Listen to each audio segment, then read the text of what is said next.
Chapter 13. The remainder of Anne's time at Uppercross, comprehending only 2 days, was spent entirely at the mansion house, and she had the satisfaction of knowing herself extremely useful there, both as an immediate companion and as assisting in all those arrangements for the future which, in Mr. and Mrs. Musgrove's distressed state of spirits, would have been difficulties. They had an early account from Lyme the next morning. Louisa was much the same. No symptoms worse than before had appeared. Charles came a few hours afterwards to bring a later and more particular account. He was tolerably cheerful. A speedy cure must not be hoped, but everything was going on as well as the nature of the case admitted. In speaking of the Harvilles, he seemed unable to satisfy his own sense of their kindness, especially of Mrs. Harville's exertions as a nurse. She really left nothing for Mary to do. He and Mary had been persuaded to go early to their inn last night. Mary had been hysterical again this morning. When he came away, she was going to walk out with Captain Benwick, which, he hoped, would do her good. He almost wished she had been prevailed on to come home the day before, but the truth was that Mrs. Harville left nothing for anybody to do. Charles was to return to Lyme the same afternoon, and his father had at first half a mind to go with him, but the ladies could not consent. It would be going only to multiply trouble to the others, and increase his own distress. And a much better scheme followed and was acted upon. A chaise was sent for from Crewthorne, and Charles conveyed back a far more useful person in the old nursery maid of the family, one who, having brought up all the children, and seen the very last, the lingering and long-potayed Master Harry, sent to school after his brothers, was now living in her deserted nursery to mend stockings and dress all the blains and bruises she could get near her, and who, consequently, was only too happy in being allowed to go and help nurse dear Miss Louisa. Vague wishes of getting Sarah thither had occurred before to Mrs. Musgrove and Henrietta, but without Anne it would hardly have been resolved on, and found practicable so soon. They were indebted, the next day, to Charles Hayter, for all the minute knowledge of Louisa, which it was so essential to obtain every 24 hours. The intervals of sense and consciousness were believed to be stronger. Every report agreed in Captain Wentworth's appearing fixed in Lyme. Anne was to leave them on the morrow, an event which they all dreaded. What should they do without her? They were wretched comforters for one another. And so much was said in this way, that Anne thought she could not do better than impart among them the general inclination to which she was privy, and persuaded them all to go to Lyme at once. She had little difficulty. It was soon determined that they would go tomorrow, fix themselves at the inn, or get into lodgings, as it suited, and there remain till dear Louisa could be moved. They must be taking off some trouble from the good people she was with. They might at least relieve Mrs. Harville from the care of her own children. And in short, they were so happy in the decision that Anne was delighted with what she had done, and felt that she could not spend her last morning at Uppercross better than in assisting their preparations, and sending them off at an early hour. Though her being left to the solitary range of the house was the consequence, she was the last. Excepting the little boys of the cottage, she was the very last, the only remaining one of all that had filled and animated both houses, of all that had given Uppercross its cheerful character. A few days had made a change indeed. If Louisa recovered, it would all be well again. More than former happiness would be restored. There could not be a doubt. To her mind there was none of what would follow her recovery. A few months hence, and the room now so deserted, occupied but by her silent, pensive self, might be filled again with all that was happy and gay, all that was glowing and bright in prosperous love, all that was most unlike an Eliot. an hour's complete leisure for such reflections as these. On a dark November day, a small thick rain, almost blotting out the very few objects ever to be discerned from the windows, was enough to make the sound of Lady Russell's carriage exceedingly welcome. And yet, though desirous to be gone, she could not quit the mansion house, or look in adieu to the cottage, with its black, dripping and comfortless veranda, or even notice through the misty glasses the last humble tenements of the village, without a saddened heart. Scenes had passed in Uppercross which made it precious. It stood the record of many sensations of pain, once severe, but now softened, and of some instances of relenting feeling, some breathings of friendship and reconciliation, which could never be looked for again, and which could never cease to be dear.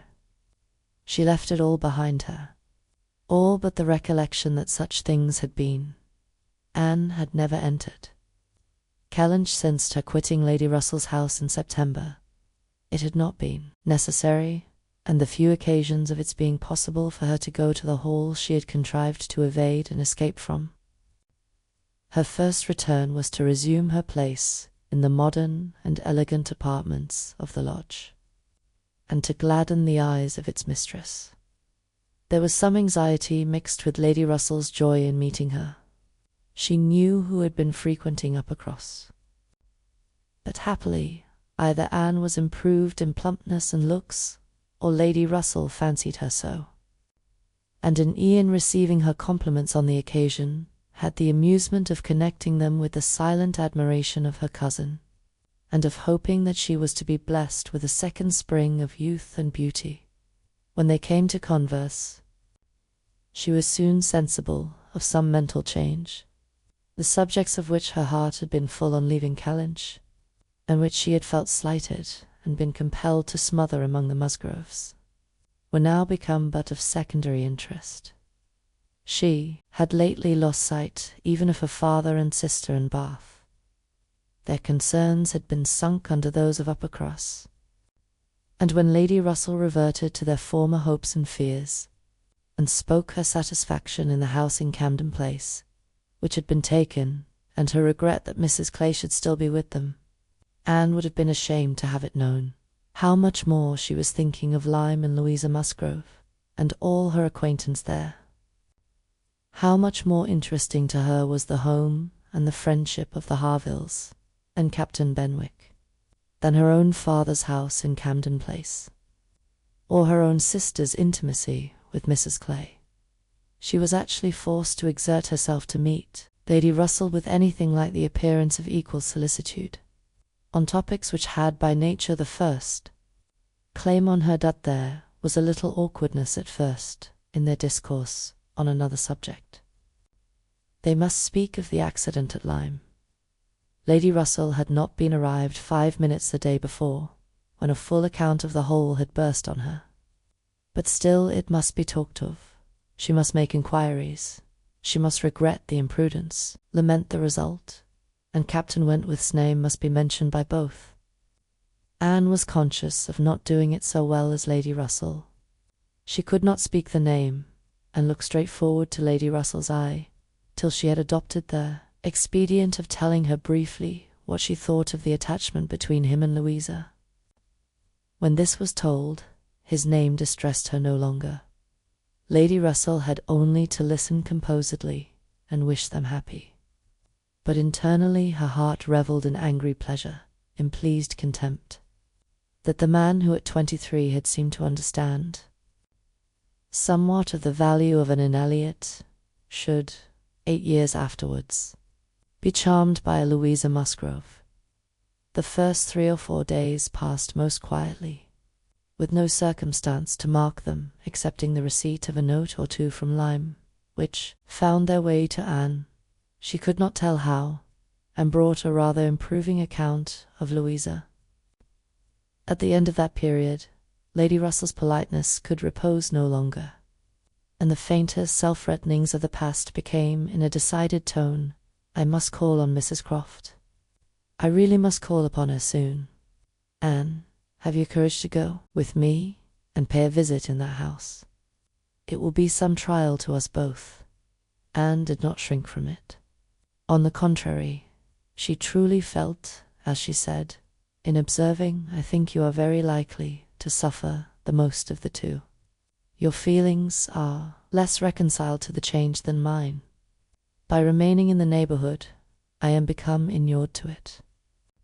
She could have said more on the subject, for she had in fact so high an opinion of the Crofts, and considered her father so very fortunate in his tenants, felt the parish to be so sure of a good example, and the poor of the best attention and relief, that however sorry and ashamed for the necessity of the removal, she could not but in conscience feel that they were gone who deserved not to stay, and that Kellynch Hall had passed into better hands than its owners.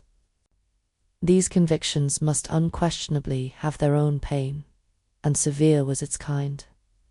But they precluded that pain which Lady Russell would suffer in entering the house again, and returning through the well-known apartments.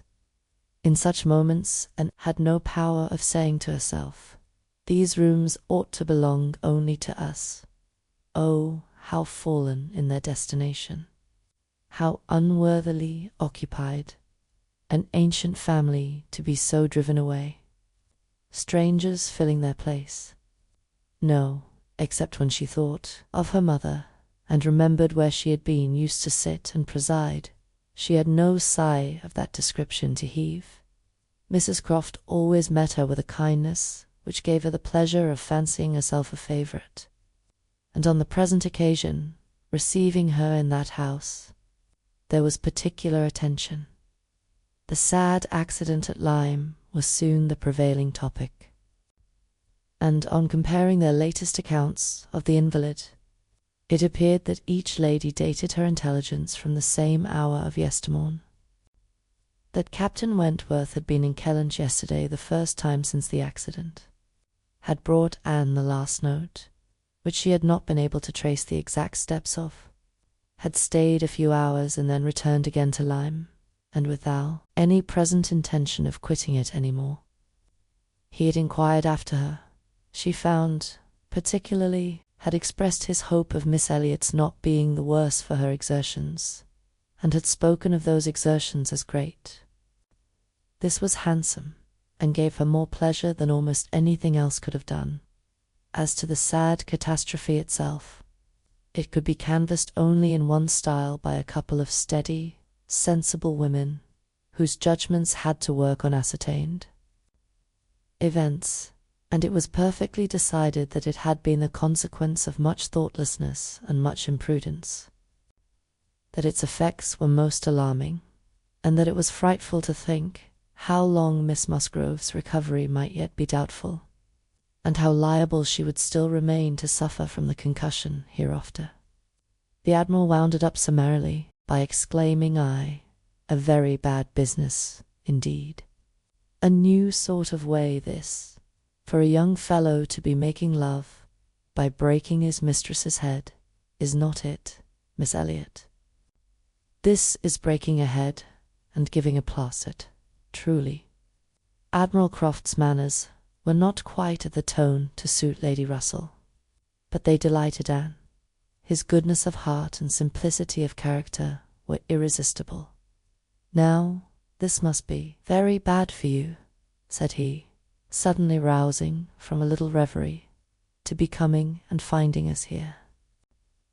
I had not recollected it before, I declare, but it must be very bad. But now, do not stand upon ceremony. Get up and go over all the rooms in the house if you like it. Another time, sir, I thank you, not now. Well, whenever it suits you, you can slip in from the shrubbery at any time, and there you will find we keep our umbrellas hanging up by that door. A good place, is not it? But," checking himself, "you will not think it a good place, for yours were always kept in the butler's room, eh? So it always is, I believe. One man's ways may be as good as another's, but we all like our own best, and so you must judge for yourself whether it would be better for you to go about the house or not." Anne, finding she might decline. It did so, very gratefully. We have made very few changes either, continued the Admiral, after thinking a moment. Very few. We told you about the laundry door at Uppercross. That has been a very great improvement. The wonder was how any family upon earth could bear with the inconvenience of its opening as it did, so long. You will tell Sir Walter what we have done, and that Mr. Shepherd thinks it the greatest improvement the house ever had. Indeed, I must do ourselves the justice to say that the few alterations we have made have been all very much for the better. My wife should have the credit of them, however. I have done very little besides sending away some of the large looking-glasses from my dressing-room, which was your father's. A very good man, and very much the gentleman, I am sure. But I should think, Miss Elliot, looking with serious reflection, I should think he must be rather a dressy man for his time of life. Such a number of looking-glasses. Oh Lord, there was no getting away from oneself. So I got Sophie to lend me a hand, and we soon shifted their quarters. And now I am quite snug, with my little shaving-glass in one corner, and another great thing that I never go near. Anna, amused in spite of herself, was rather distressed for an answer, and the Admiral, fearing he might not have been civil enough, took up the subject again. To say, the next time you write to your good father, Miss Elliot, pray give him my compliments and Mrs. Croft's, and say that we are settled here quite to our liking, and have no fault at all to find with the place. The breakfast-room chimney smokes a little, I grant you, but it is only when the wind is due north and blows hard, which may not happen 3 times a winter. And take it altogether, now that we have been into most of the houses hereabouts, and can judge, there is not one that we like better than this. Pray say so, with my compliments. He will be glad to hear it.